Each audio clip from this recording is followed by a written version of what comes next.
Zat yang kuasa mendatangkan adab dari sisi atas.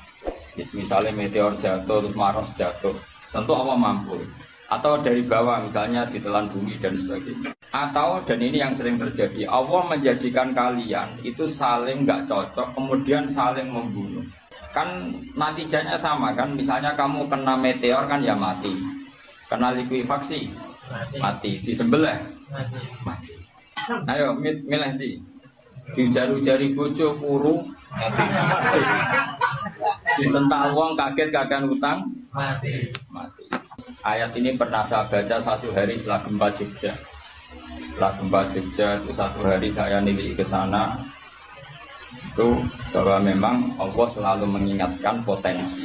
Buat sampai ayat ini eling-eling. Jadi Allah itu adatnya di Quran itu dua. Satu menjelaskan itu sebagai hal yang potensial. Potensial itu bisa terjadi kapan saja.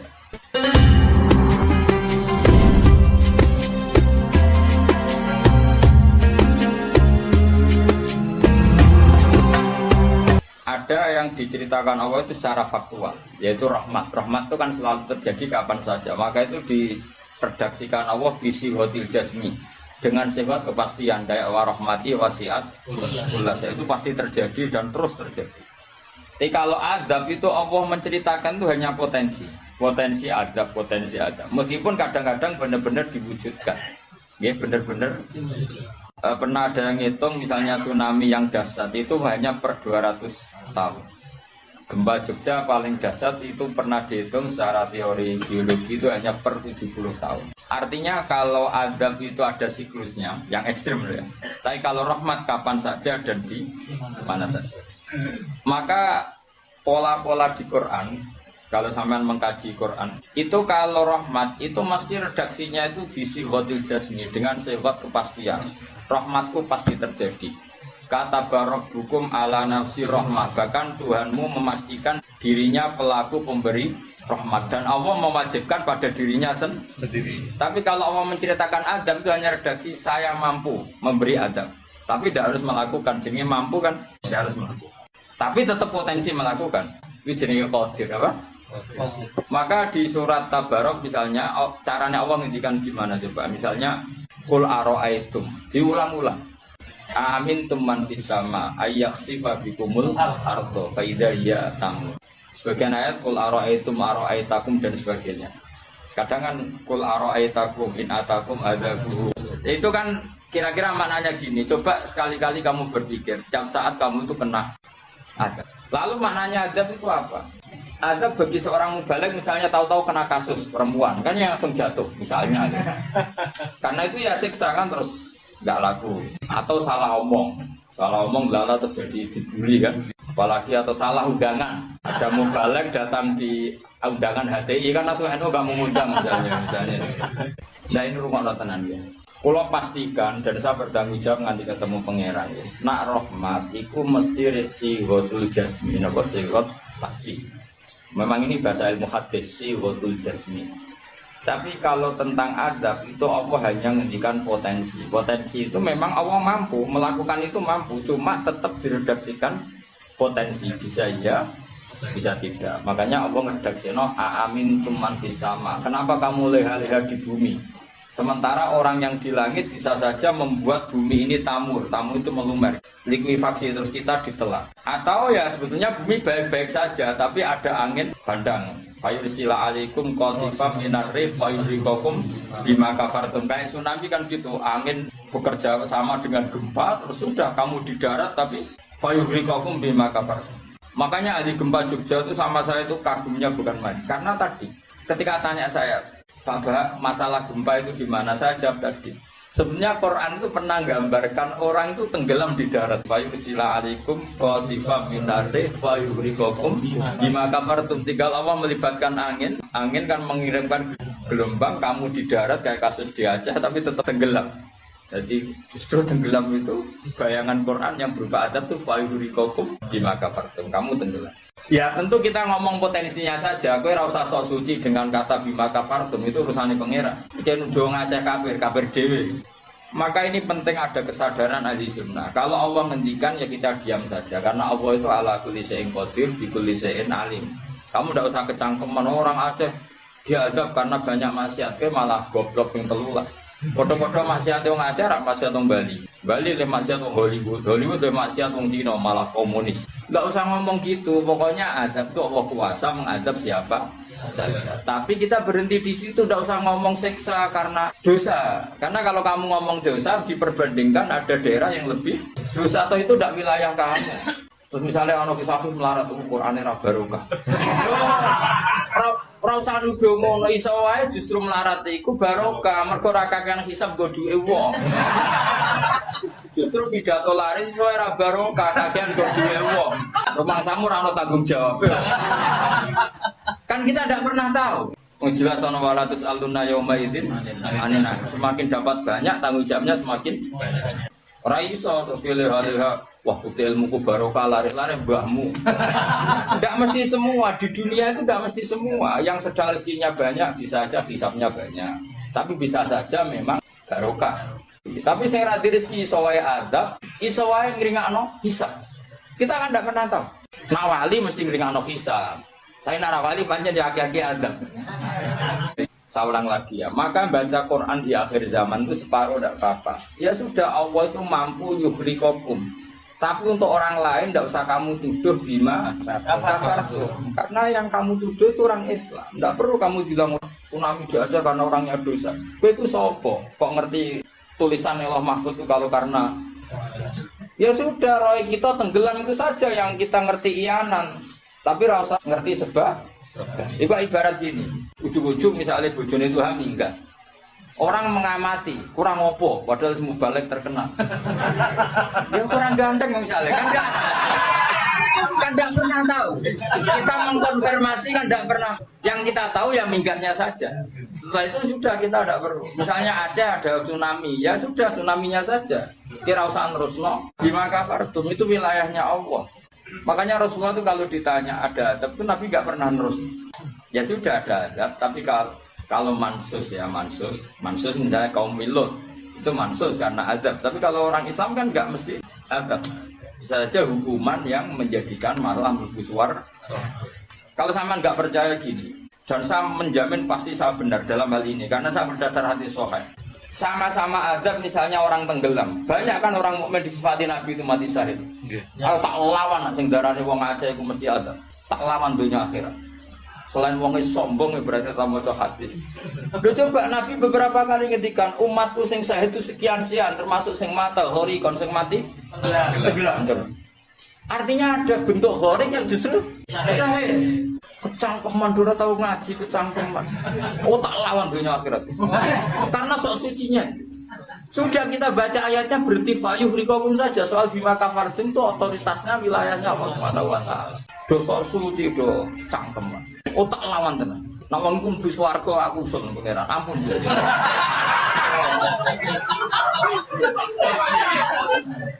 Niku nate ngenyek tiyang sak provinsi. Sok sucinya. Lo coba ya.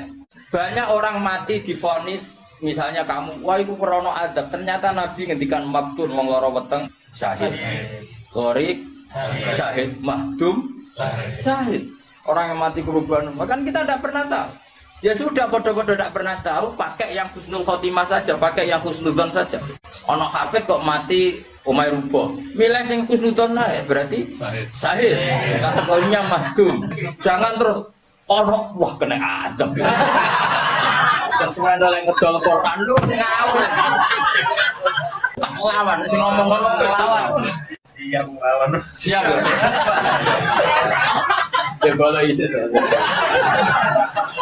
Kita asli deh, maksudnya hobinya itu. Hobinya itu kan. Jadi nanti jangan ngomong damai itu dingin. Ya, jadi nak pangeran ngendikan itu ngomong wae. Tapi kowe ora usah koyok di otoritas kok pangeran ben ngono pangeran. Itu termasuk tafsir yang termasuk saya setuju. Makanya kata Imam Sa'rawi, nak pangeran negur Kanjeng Nabi kira usah melok-melok. Kanjeng Nabi atasane pangeran kira usah melok-melok duwe rasa sesuatu mbek Nabi. Misalnya Nabi ditegur di Abasa, ya biar Allah atasannya Nabi berhak dong negur. Kowe ora usah di perasaan macam-macam. Lho Nabi kok ditegur pangeran ora usah ngono. Nabi tetep panutan kita ila yaumil kiamah. Itu kan ibarat masyhur lah, misalnya Mbah Mun kadang negur putrane. Ora perlu santri ngrasa putranya ada apa-apa. Itu kan wilayahnya Mbah Mun karena sama putra. Kayak aku misalnya negur tuh, aku ora oleh terus melok negur tuh aku alat. Lho tuh harus mubalek kowe sapa? Lah nek aku ora apa kiai ini aja. Paham ya jelas ya? Seorang lagi ini penting saya utarakan. Jadi Allah saja yang Tuhan ngendikan itu potensi. Jadi saya pastikan lah. Kita semua kenal Allah yang warahmati wasiat. Nabi berkali-kali ngendikan inna rahmati sabaqat ghadab. Sebagian riwayat bukan sabaqat, ghalabat. Setiap rahmatku pasti mengalahkan azabku. Artinya gini, kalau ada potensi azab, ya kita milih itu bentuk rahmat saja dulu, karena itu yang mesti menang. Jadi paribasane aku roh muni, mati kecepet omahe paribasane. Utawa mati tiba ning sing. Misal aku tetep darani syahid, kategorine mahdum. Enggak apa-apa. Karena menduga rahmat itu lebih gampang karena Allah jelas ngendikan ning hadis qudsi inna rahmati ghalabat ghadabi. Berarti gamane pola semua itu lebih baik kamu tafsirkan sebagai rahmat. Nah kecuali ada sorikul ayat yang mengatakan itu adab, tapi mana ada sekarang udah ada nabi. Misalnya kaum Lut kan Allah jelas-jelas ngendikan itu karena adab, ya sudah kita ikut mengatakan adab. Tapi kalau yang orang Aceh, orang mana-mana kan tidak ada ayatnya. Jelas ya? Mulane sing apik ngaji sing tenanan. Loh kalau kaum Lut kan binasillah misalnya fijarata kada wa kada terus Allah ngendikan karena adab. Ya sudah kita ikut tentang kaumnya Nabi Lut. Tapi sekarang nyuwun saya misalnya ada orang punya penyakit homoseks, kemudian dia kena azab. Ya sudah itu sanksinya Allah. Bisa saja azab ini kalau dia mukmin kafarah betul. Memang ya azab tapi oleh Allah dihitung kafarah dan itu hadis sahih. Tidak ada seorang mukmin yang punya dosa kecuali nanti dia kena masalah, nanti kena ri atau kesandung dari Nabi dan itu nanti jadi kafarah. Nah seperti ini gue rasa nak wilih sebagai azab. Karena Nabi jelas ngendikan orang wong mukmin sing kena eri bahkan kesandung kecuali jadi kafar. Jadi saya pastikan fayuhriqakum bima kafartum itu untuk konteks orang mukmin kamu baca separuh saja sudah Allah itu mampu menenggelamkan kalian. Tapi khusus orang mukmin khitabnya jangan bima kafartum kan kita tidak kafir. Loh, kalau Allah kan Maha tahu sehingga Allah berhak dong ngendikan bima kafartum mergo kowe kafir. Kita kan tidak tahu, apalagi akhirnya dia mukmin kan ayat itu tidak kena. Ayat itu kan pada orang kafir, gitu. Bima kafartum ayatil, aku bima amantum. Boyo mikir, mana seudon rasa di lembaga, no seudon. Bayang seudon kok dalil. Bicara panggungnya dia. Wong suudon sirri wae elek men suudon kok dikai panggung. Ajak-ajak bisa. Lha suudon kok di lembagakno. Tak lawan yakin dunia. Bahaya itu bahaya sekali. Ora terima bahaya sekali. Ya saya ulang lagi ya. Jadi kata qadir itu potensi. Enggak mesti terjadi karena kita tahu warahmati pasat benar. Inna rahmati sabaqat ghadab wa firatin ghalabat. Jadi kalau ada fenomena tak pilih dulu itu rahmat, terutama kalau pada orang mukmin. Mulane ngaji pun nangan tulo. Fayukhriqakum bima kafartum. Sing berhak ngendikan bima kafartum iki sapa arah pengira. Wong yang terjadi di Indonesia itu udah mukmin, mana mungkin kita teruskan bima kafartum. Rungokno tobat wong-wong. Aman abang iku anut Sayyidina Ali. Jadi Sayyidina Ali, aku seben ketemu pengiran pertama, nglapurno wong sing masalah enggak. Ana awaluman yatsu baina yadir rahmanil khusuma. Aku wong pertama sungkeman yang pangeran. Iku apa konfirmasi musuhku aku bener. Aku yakin ngono. Aku sebenarnya ngono. Ulama dilawan baleng nyek. Oke, ana awaluman yatsu baina yadir rahmanil khusuma. Yatsu iku apa sungkeman. Songo kata jasa yatsu sisu. Aku wong pertama pas ketemu pangeran sungkeman mengkonfirmasi itu tolong diputuskan saya atau mereka yang benar. Ngawur ya. Quran itu pangeran ngendikan apa saja sah karena Allah itu alimum bidzati sudur bikulli syai'in alim. Kita ini siapa? Kita kan nggak tahu detailnya orang-orang mukmin. Kamu usah kamu vonis itu ada. Ya sudah kalau kena adab bisa aja kafarah apalagi Nabi berakari ngendikan umatku sing syahid itu mahdum ya syahid, horik ya syahid. Bahkan banyak ulama mengatakan mati cinta itu syahid. Asal gak zino, gak SMS-an lho. Ngempet seneng apa SMS-an wedi dosa. Apa delok wedi terus mati ku sahid ya. Yakin. Tapi nek men delok gambare SMS-an terus bareng kalah saingan mati. Gak sahid blas yo. Karena dia tetap ngumbar nafsu kan. Ya jadi jelas saya mohon sekali. Jadi kayak gempa Jogja, gempa mana-mana kira usah kecangkeman itu darani ada. Karena itu nggak ada kepastian. Mau potensi ya kalau potensi ada ya potensi itu ya. Tapi kita tahu yang mesti terjadi hubungan kita dengan Allah adalah kita mendapatkan rahmatnya kita. Mergo jelas wa rahmati wasiat. Jelas kepastian kita hubungan dengan Allah itu dapat rahmahnya, bukan dapat adanya. Itu yang pasti. Meskipun sekali-kali ada. Tapi kan jelas Allah ngendikan rahmati sabaqat ghadab wa biriwatin ghalabat ghadab itu hadis qudsi. Jadi Quran itu jelas, hadis qudsi itu jelas. Dan saya termasuk kiai yang waras. Baru kayak waras itu gampang husnudzon. Yakin tenan. Aku pertama ketemu pengen tak catet tenan. Kalau kan di swarga ngenton irian gitu. Nah, bareng niku mungkin riyen. Anak awaluman yajsu baina yaday rahmanil khusuma. Saya pertama orang sing sumpan yang pangeran itu perkara khusuma. Macam-macam. Ada orang wong maca ayat iku kanggo wong mukmin terus cara lafat kan rasa ambung fayubrikakum bima kafartum kok wacana mukmin wong mukmin ku amantum waca bima kafartum. Lagi lafate wis salah. Lho nek fayubrikakum mandek bener nyatane tenggelam kan. Tapi ora usah mbok waca bima kafartum. Iku wilayah pangeran. Kok saiki misale ki melarat terus sebagai apa? Kan kita rata iso wae cara Allah iku rahmat. Mergo ben gak kakean nabi bisa. Kaya ana wong ditetir bodho ora usah. Panjen bapak-bapak is bodho ora iso wae pangeran duwe rencana lain. Iki nak pinter malah ngedol agama. Goblok. Kan kita ora ero. Iku pen pangeran sing ngendikan itu pangeran, kira usah menduga-duga. Susah opo sih muni ra roh iku. Lah ora roh iku dalam halal gune iku kesunatane muni ra roh. Lha jenenge wa in adri la'allahu fitnatul lakum wa mata'un ilahin. Dalam hukum sosial itu normale wong muni wa in adri, saya ndak tahu. Tapi dalam hal tauhid kowe kudu muni ngerti, kudu pede. Makanya saya di mana mengaku saya ini orang yang tahu. Masa misalnya ke saking sopane jenengan ngertos Nabi Muhammad Nabi duka kados. Oh cangkemmu bakal ilmu muni tawadhu kafir kon. Nek ning mujma alim kowe kudu aku alim banget, ngerti banget nek Kanjeng Nabi ku Nabi.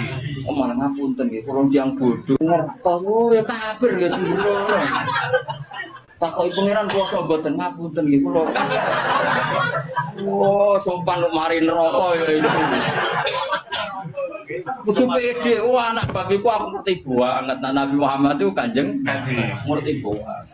Tapi nak takoki, lah sing diajarno Nabi apa ya? Lah iku ora roh iku. Iku nak ora wong alim gak roh iku. Lah sing dijarah apa wae jelas kongkon Nabi ninggal elek. Tapi aja takoki jumlahe. Nah iku ora roh aku jumlahe apa wae iku ora roh. Mulane ana wa in adri ana sing adri. Misalnya masalah kuasane pangeran ya jelas falamma tabayyana lahu qala a'lamu anna Allaha ala kulli syai'in qadir. Kudu mantep a'lamu, saya tahu betul kalau Allah ala kulli syai'in qadir. Tapi nak takoki, kowe jenengan husnul khotimah ta khotimah ya mesti jawab ora roh. Tetapi jangan mubalek lah ya ora roh, nak ora roh. Jadi ana sing roh, ana sing ora roh. Ya dadi kula paham eling-eling pokoke tak warai carane tradisine Quran. Nak ngendikan adab itu Allah mau ngendikan potensi. Makanya kata kul ara'aitum min atakum kadza wa kadza. Misalnya in ara'aitum atakum kadza. Terus seperti itu amintum itu masih pakai istifham kan. Kok kowe ngrasa aman. Tapi nak ngendikan rahmat itu albattah apa? Mesti misalnya Allah itu siapa? Wa yut'imu wala yut'am, dat yang memberi makan kamu. Nyatanya kalau iso gawe beras ya mangan, iso gawe banyu ya karena Allah mensifatinya bisi ghatil jasmi bahwa saya ini yut'im wa yut'imu wala yut'am. Jelas Allah mensifati dirinya razaqakum yang memberi rezeki kamu ya pasti kita dapat rezeki. Karena Allah nyifatinya bisi ghatil jasmi razaqakum. Allah memberi rezeki kamu. Tapi kalau Allah ngendikan adab itu mau ngendikan potensi. Jong nak kelakuan ngene, aku iku kuwasa mendatangkan siksa. Kuwasa itu kan belum eksekusi kan? Bisa iya, bisa tidak. Maka ya sudah itu potensi. Maka kalau ada orang mukmin ngalami apa itu sebagai adab banyak potensi. Yang mesti terjadi hubungan manusia dengan Allah itu rahmat. Wawas ya orang. Wes akeh murid kula nak di keyakinan ndak seperti saya tak lawan. Karena ini menyangkut tradisinya pangeran sunnatullah hubungannya dengan kaulan itu rahmat. Bahkan redaksine kata baca ora aku ra ahli sunnah tamaknane majibno. Mari ahli sunnah nadarane Allah ora wajib nglakoni apa. Ono wae maksudnya kok ya kan. Wis jelas istilahnya kan kata barok hukum ala nafsi. Cuma kita sebagai ahli sunnah manjen mengatakan Allah itu tidak wajib melakukan apa saja. Tapi Allah sendiri mengistilahkan dirinya pasti mewajibkan pada dirinya melakukan rahmat. Makanya lho kula ahli sana tulen Mas, cuma ahli sunnah iki ra kena go manani ayat iku mau. Mergo nek dhewe apa lho Allah wajib sing wajibno sapa? Karena ana wajibno berarti ada zat yang lebih tinggi. Ya makanya manani kudu sempurna. Allah mewajibkan pada dirinya sendiri, bukan dipaksa orang lain. Makanya saya kata barok hukum ala nafsi.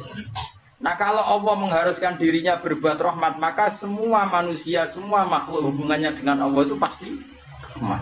Nah yang adab itu sesekali ada masalah, tapi tetap sifatnya potensi mau loh, kayak hafid bersemaan berkate kecek.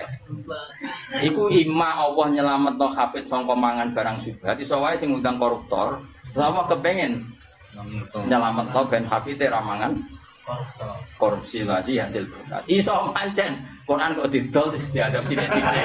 Kan kita tidak pernah tahu. Kalau nggak pernah tahu ya sudah potensinya rahmat. Jadi sudah seperti itu. Jadi eling-eling. Nah itu ya ini yang perlu diingat lagi. Terus potensi adab itu kan tadi ya ada Mars meteor jatuh dari langit, natijanya mati. Kena likuifaksi mati. Nah, konflik sosial yang ekstrim juga potensinya mati. Maka diikutkan satu jenis wayudi kobaldokum. Makanya hati-hati, hati-hati karena yang menjadikan adab termasuk adalah perselisihan. Makanya terus ulama-ulama top dulu itu senangnya guyon. Kenapa? Kalau kita guyon kan ngomong menjadi tidak serius. Makanya orang-orang alim dulu itu guyon. Lah saya punya guru bangun yang senang guyon, bapak saya senang guyon. Karena kalau kamu ngomong serius, pasti terus sesuatu itu potensi jadi konflik. Jadi makanya banyak ulama guyon ketika ditegur, kamu kenapa sering guyon? Bahkan banyak guyon itu tumitul kolba. Guyon yang tumitul kolba tidak yang seperti ini, kata ulama tadi. Justru kalau ngomong serius itu bisa gara-gara fatwa kamu, ukhillalak damun haram, akan dihalalkan dam yang haram. Kan kalau orang-orang serius kan potensinya kan, ini sudah ada mukmin, mau mukmin kelakuan yang ngono. Ujung-ujungnya buat darun. Damu. Ini halal apa? Justru karena ekstrim itu malah bahaya karena nanti gampang tahlilut. Lo coba kalau saya ekstrim sama hafid itu tak usir kabeh. Dosa paling gede itu wong dikei ayat Quran lali. Sa ayat itu dosa gede apa meneh sak Quran. Ayo. Coba kalau saya pakai hadis itu. Ora doyan kenal hafid-hafid nang tak tes kok lali ayat itu nglakoni dosa gede ya ta ora ning hadis-hadis. Tapi kita tidak pakai ayat itu. Pakai sanukri kafalatan sa illa masya Allah ini kategori masya Allah. Macam pangeran direncana sing lali sesuai kehendak Allah ya sing lali bendo PDW sesuai. Jadi makom istisna sing illa. Ya sudah itu aja. Ora usah mbok ekstrem monggo Quran lali dosa gede. Nak ra ngene iki ora dosa iki ya dosa liyane padha. Tapi kalau hadis itu kamu imani juga iman pada hadis yang lain bahwa sholat mengkafaroi dosa, sedekah mengkafaroi dosa, ngamalin yatim piatu mengkafaroi. Nak wong utek elek kan gak, nak ana mukmin dosa dieling-eling tapi nak nglakoni kafaroi dosa ora dieling. Coba misalnya ana wong Qur'ane lali tapi mbek kiai lomo, mbek tanggane lomo. Nak wae sholat ya sholat. Kan ini melakukan sekian pelebur dosa. Eleng-eleng wae ngandel kula wae. Aja geman nyifati wong mukmin sing hubungane mbek pangeran iku kok sifati hubungane napa? Ada. Mulane nek ayate qul araaitum aamintum. Ning kene ya redaksine qul huwal qadir. Allah itu berkemampuan mendatangkan adab dari atas. Nyatanya sekarang ya baik-baik saja.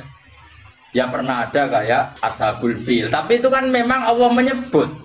Memangnya kita ashabal, kecuali Allah menfonis. Misalnya ashabal fil ada burung ababil memang karena ada, ya kita sami'na wa ata'na karena Allah menfonis kalau itu karena ada. Tapi kalau orang mukmin yang kena, baik kula suwun.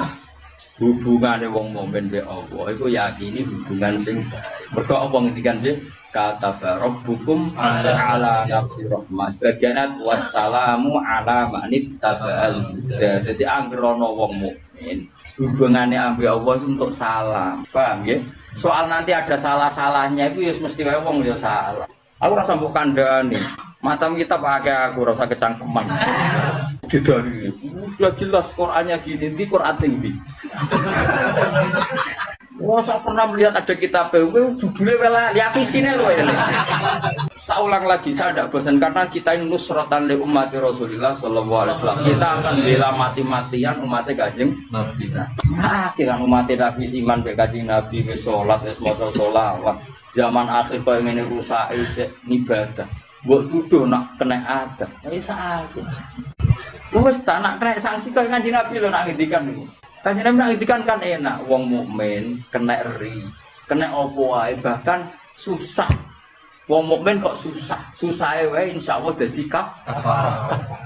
Mulane Kanjeng Nabi nanti ngendikan inna minadz-dzunubi dzamban la yukaffiruhu illa hammul ma'isha. Ana dosa iku isane kafarah nak kowe susah. Asa ulang lagi berkali-kali. Pokoke nak ana masalah mbek wong mukmin sing gampang takwilane yaiku hubungane rahmah. Iku sing bisi watil jasmi. Mergo Allah ngendikan warahmati wasiat. Setiap orang pasti mendapatkan rahmatnya Allah. Lah soal nanti Allah rada ngekeki sanksi nggo duwe Quran ora dijogo. Dadi kiai ora tau mulang. Terus rada diadab apa sithik-sithik bojone minggat. Rezekine angel. Yo nak pancen iku adab tenan mesti asal wong mukmin statusnya apa mlebur dosa ora istena. Kowe sing hukume adab terus piye? Dadi anggape dikopiok ngono lho maksudnya. Wa kadzabalan gorono bi iklan Quran Quran muka kaum sira. Wa wa te Quran ku al-haq iku barang sing hak ayu situ tekse barang sing bener. Lagi kaya ngene iki istilah kaum Muhammad kaummu gorono Quran. Maksudnya kaum sing ndi? Tentu kita wong mukmin kafir ana sing gorono Quran meskipun ra iso nglakoni Quran. Bapak ra iso nglakoni terus diarani tauhid yo ora, tetep kita iku senajan to ra iso nglakoni tetep bener no Quran. Karena tasdik itu apa iman itu mujarradut tasdik. Jadi misalnya ngene, ana wong sing yakin nak banyu nyegerno, terus nak gelem ngombe, iku jek waras to. Jek waras, mesti ana jan to ora gelem ngombe. Kecuali nak muni ngene, wah banyu ku manasno. Wong aneh banyu disifati. Ana wong muni ngene, geni ku panas tapi tetep demek. Ya rada saraf ngono wae. Nek nak darah di geni ku adem. Wah, iku wis majnun iki. Lah yo iman yo ngono, ana wong darani Allah iku zat sing hasib, sing tukang hisab, tapi kita tetep beli, iku imane tetep sah. Mulane iman iku ora iso ilang mergo maksiat. Maka mau antarane darani penting kok misalnya ngene, umume wong rokok ya yakin nek rokok iku madharat. Umume yakin gak? Yakin nek rokok madharat, tapi tetep rokok. Lah iku ya tetep berarti dekne uteke cek waras, cek ngerti nek rokok iku madharat. Aja kok mending ngene, rokok iku vitamin. Lah iku mulai perkara. Jadi artinya gini loh, kita ini tidak pernah berstatus kadzababi kaum yang tidak kita, maksudnya tidak orang mau. Jadi harus jelas tadi yang kaum muka di sini maksudnya kaum yang kafir. Nah itu mubahat fayuhikokum lima kafar. Meleng-eleng. Pokoknya anu taku, nak bab ini kalau yakin bener. Pokoknya wong mukmin itu hubungannya dengan Allah itu elingno Allah menstatuskan dirinya itu kata rabbukum ala nafsihir rahmah. Jadi hubungan Allah dengan manusia itu pasti hubungannya termasuk mau misalnya bojomu minggat lah. Iso wae Allah kepengin golek. Mulane ketika Kanjeng Nabi garwane ngimbargo Nabi. Nabi wis nabi. Kuwi tau dibar tuh Mas. Kok trimo kiai nek jeneng wedok nabi mesti dibar ku. Piye gak kodang nang wong wedok. Gak ana wong top koyo wedok. Kok trimo kiai nabi. Garwane tau sepakat, ayo dibarku. Sampai akhirnya pangeran terus bela Nabi asarabu intol lakokunna ayyudilahu azwajan khairam minkunna terus. Bisa saja setelah kamu menceraikan itu Allah mengganti azwajan khairam minkum yang lebih baik. Akhirnya bojo-bojone Kanjeng Nabi bareng imbargo nyongkone kan dibela pangeran sampai Sayyidah Aisyah spontan saya melihat Tuhan mesti bela kowe. Ma ra'aitu rabbaka illa yatasara fi hawaka. Bolak-balik pangeran yang bela Nabi nek ra bela kita. Karepe iku kali-kali gibar gue nak menawa dibela pangeran. Sebenarnya pangeran tetep bela Nabi. Mulane nek bojomu ngamuk ha iki sanggep rahmat. Minggat rahmat, gak minggat. Wis pokoke kabeh kok. Cuma ana rahmat yang belum kita pahami ngono. Kalau dia murid goblok ya, rahmat. Cuma susah dipahami. Tapi tetap. Wakada balan gorono bil Quran sopo kaum muka kaum siro atau bahwa di Quran wal aku mesti bener. Ayatku teksi bener. Pengucap siro Muhammad lagu maring akeh. Lastu alaikum biwakil. Orang yang suneng atas siro kasih wakilan dat sing ngurusi kue. Faujazi aku mau kembali sing siro kabeh. Inna ma'ana muslim tengsun mudiron sing ngekei peringatan. Wa amrukum ta urusan sira kabeh iku ila wahi maring. Wa ada taiki qabla muslim ngeden perintah bil kita kan perang. Tenan. Wis ana ayat kita nek ana sing lawan Islam ya kudu diwaneni jadi sabari tok. Mari kumolu. Tapi nak sing lawan udina lilladzina yuqatalun. Kalau kita posisinya yuqatalun diperangi baru udina. Naga yuko tali ora usah udina. Oh ya, wong Islam gagah-gagah wong turu dibom kerene ning ndi, no? Kerene ning ndi. Tapi nek kabeh dibaca wong kafir kok meneng ae ya ora lanang. Likul linabaim mustaqarru wa sawfa ta'lam. Likul linabaim saben-saben gede cerita khabar ing cerita mustaqarrun utahe gon tetep. Setiap cerita akan adanya azab itu butuh momentum. Ora kabeh gampang kena dan ini bener saya, kalau Allah cerita azab itu pasti mau potensi, nama potensi, karena nyatanya ya jarang orang dosa langsung kena nama ada, jarang sekali. Mulanya Allah nanti ngendikan nih, sengene juz dosa Gus, sama-sama salah, tapi kata Allah ngendikan innafu anto ifatin minkum nu'agdi ta'ifatan, artinya sama-sama ta'ifah yang salah itu ada saja yang dinafu, yang dimaaf. Karena saking baiknya Allah, karena tadi yang mesti terjadi itu rahmat dulu. Nah, kalaupun sudah terjadi azab, kita menvonis karena kafir ya kalau Allah menyatakan karena kafir. Karena kalau Allah ngendikan kafir ya kafir tenan. Tapi kalau yang nuduh kubu sebelah kedarani kafir orang mesti kafir. Malah cara Nabi kalau kamu dituduh kafir potensinya hanya dua, kamu kafir betulan atau dia yang kafir. Mulai ngaji tuh. Emang kamu nuduh kafir gak berat tapi karena potensinya hanya dua. Tersangka benar-benar kafir atau penuduhnya otomatis jadi kafir. Ya, mangkola ya kafir fakot bagi ahaduma. Kalau orang menuduh kafir pasti kembali ke salah satu. Dan kamera kan yo kafir. Bedino maca kalimat thayyibah, pantese kan yo ora kafir tenan. Malah guru tauhid je kelas iki. Nah, guru tauhid je darani kafir. Wes sembrono, kene mulang tauhid mulai bayi. Ning sarang kubrol yakinnya semulang kula. Gak terima tauhid cilik-cilikan umul barohin. Induke dalil kuasane pangeran umul barohin. Burhan iku cek cilik barohin.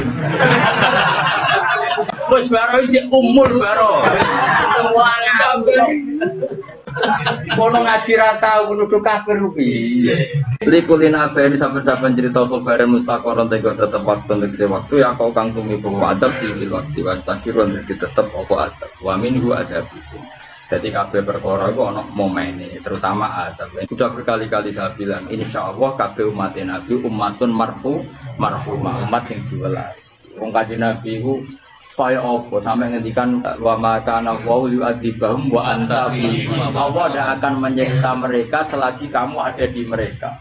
Tentu zaman sahabat Nabi ada secara fisik, tapi kita sekarang Nabi ada secara hati. Di hatinya semua orang Islam tentu ada kata Muhammadur Rasulullah. Insya Allah itu enggak ada. Tapi kalaupun ada, pancen Allah niat ngafar. Wa sofa ta'lamu lan bakal ngerti sira